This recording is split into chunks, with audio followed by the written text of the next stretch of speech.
If I were to ask you, who are you? What would your answer be? A doctor, a lawyer, a teacher, perhaps a mother or a father. Let's assume that you say, I'm a doctor. So whenever you are in the hospital, surrounded by your patients and colleagues, you really feel that you are a doctor, right? Or maybe when you get into your vehicle and when you see that vehicle pass, or when you wear that coat, you truly believe that you are a doctor. But what about when you're with your family? When you're with your children, do you feel like a doctor? Or do you feel like a parent, a mother or a father? Or when you're with your spouse, do you feel like you are a doctor? Or simply a partner? Someone who shares moments of life together?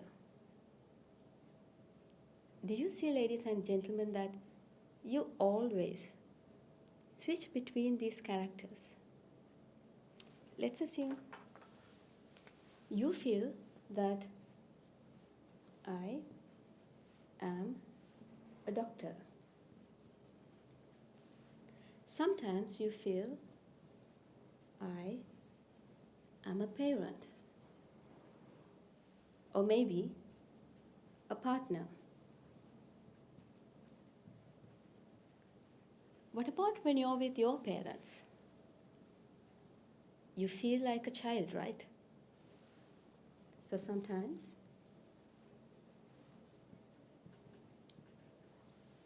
you feel like a child.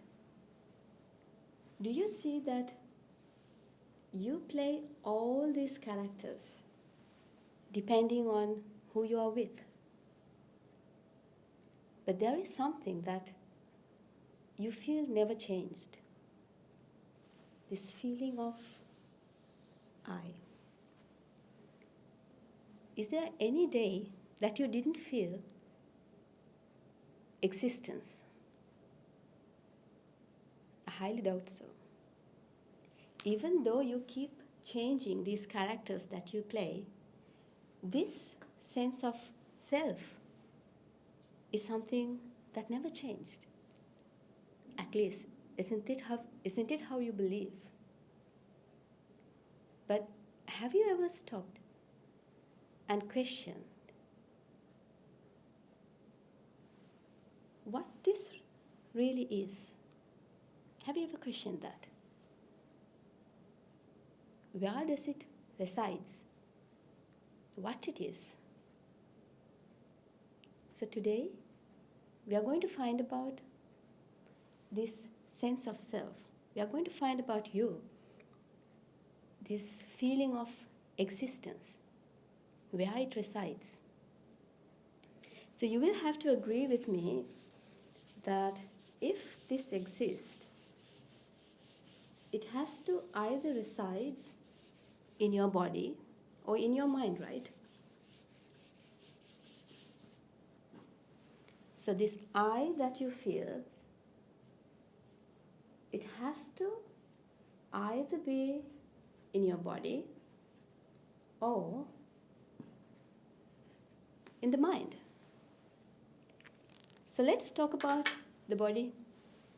Sometimes you say, I'm tired, I'm sore,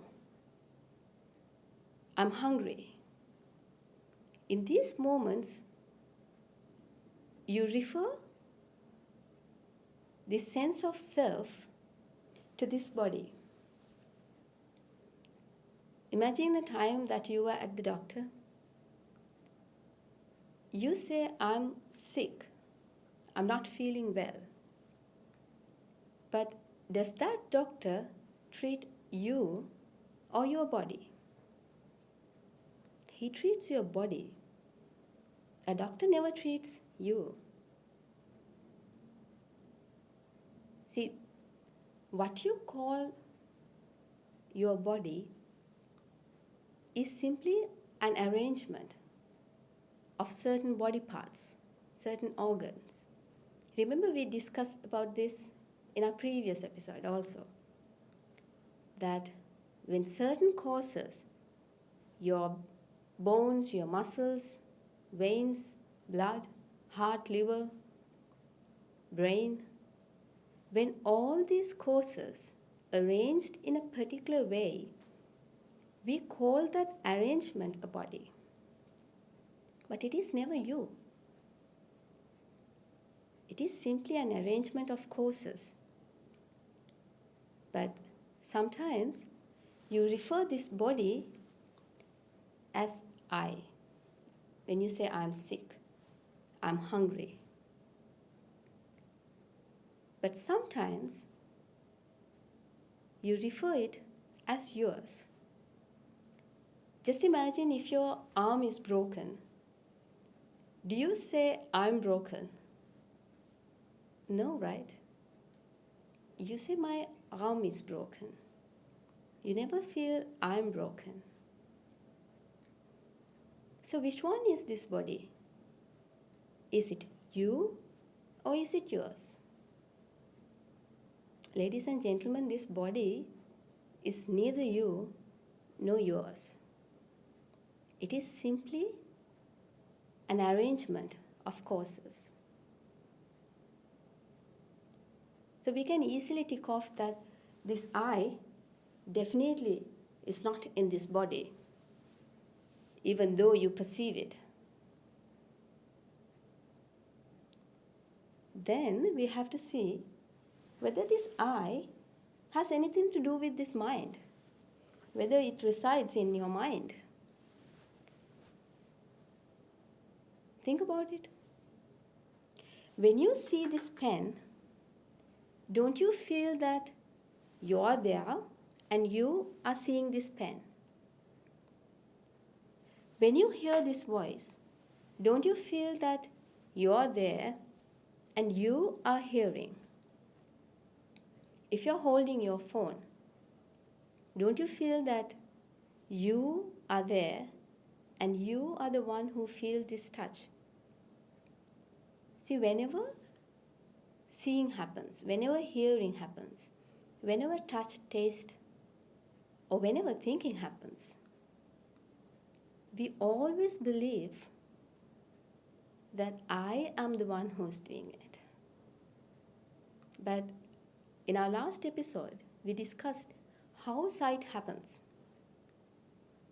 If you go through it quickly, let's imagine that you see this pen. Even though you feel that you are seeing what I'm holding, what you are experiencing, ladies and gentlemen, is the perception. You can never experience what I'm holding. What you are experiencing is the perception. And if we go through how it happens, so let's assume that this is the pen. So light waves falls onto this object and it absorbs certain wavelengths and reflects what it doesn't observe, what it doesn't absorb, which is then falls onto your eye, hits the retina, which gives rise to certain electric signals, which goes to your brain and converted into a mental object, which is then gives rise to these chittas. So receiving happens, registering happens, recognition happens, response happens, and perceiving, which is we also call it as Rupa, Vedana, Sanya, Sankara, and Vijnana, which are the Pali terms. So if you see this pen, I told you earlier also that what you experience is not what I'm holding. What you are experiencing is this. It's the perception or the state of Vijnana. So you have no idea what exists here, because color itself is not a physical element. It's not a property of this physical element. It happens only in your mind. So this is the process of seeing.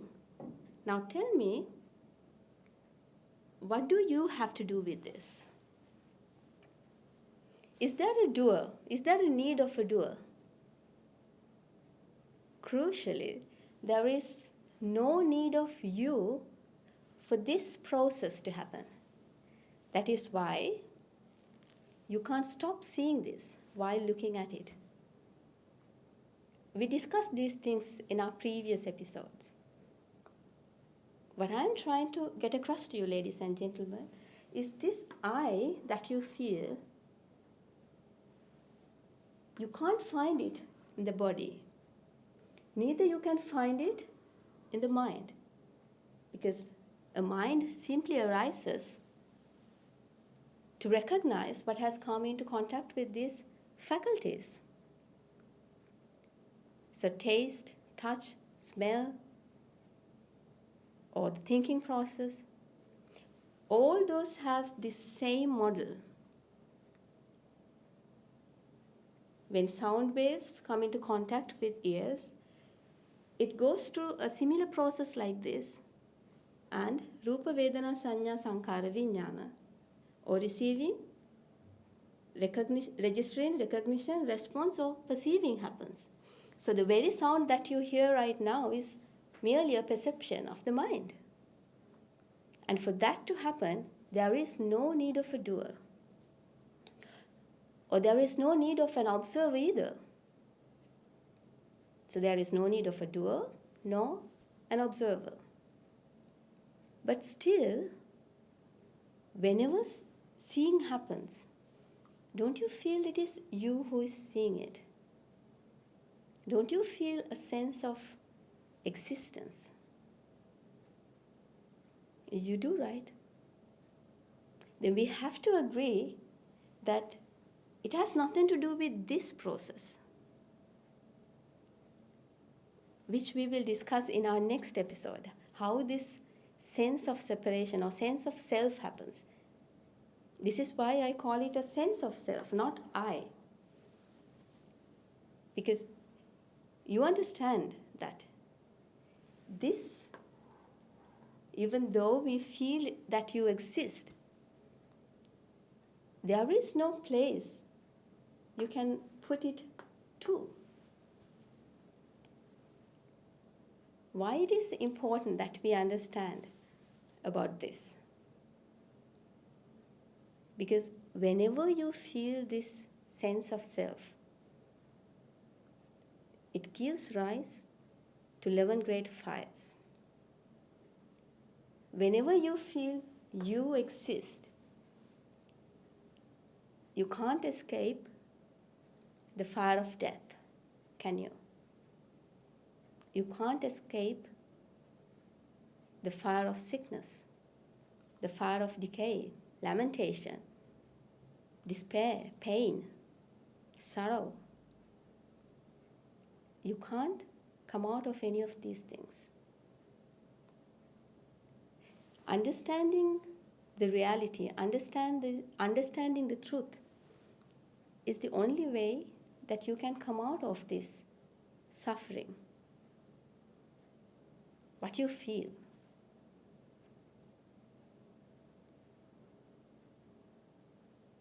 This is the only cure for any addiction. This is where I want to bring your attention to. Because people often say that I am addicted to this, that, and the other. People say I'm addicted to games. I'm addicted to watch online videos. I'm addicted to alcohol, drugs, and what's not. But if you truly understand this process, which we will discuss in our future episodes, you will realize that this is the only way to come out of addiction. If you realize that it is merely a sense of separation, if you realize that it is merely a sense of self, you would easily be able to come out of any addiction, and permanently.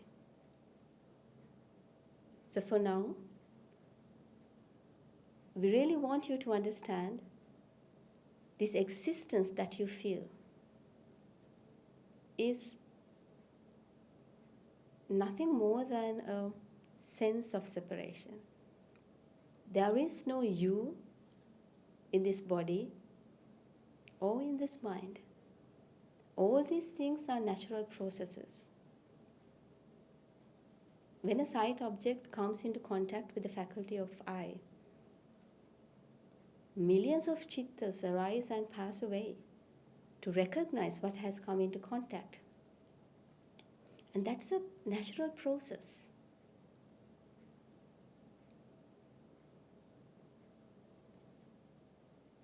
But when that happens, because we are not aware of this truth, we believe that it is I who is seeing these things. And this I that you feel is also a resultant of ignorance. So for this week, whenever you feel that your body is you, try and reflect on this truth, that this body is merely a collection of these organs arranged in this particular shape. It's not you. That is why you have nothing to do with digestion or these cellular repairs.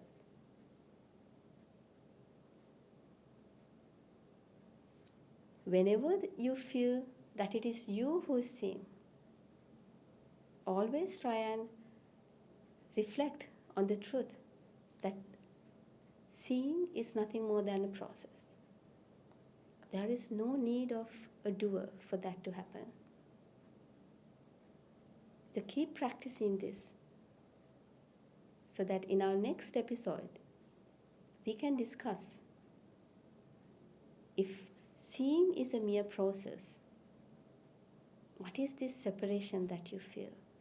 How does this feel of existence happens? So until that, take good care of yourself and keep applying this truth.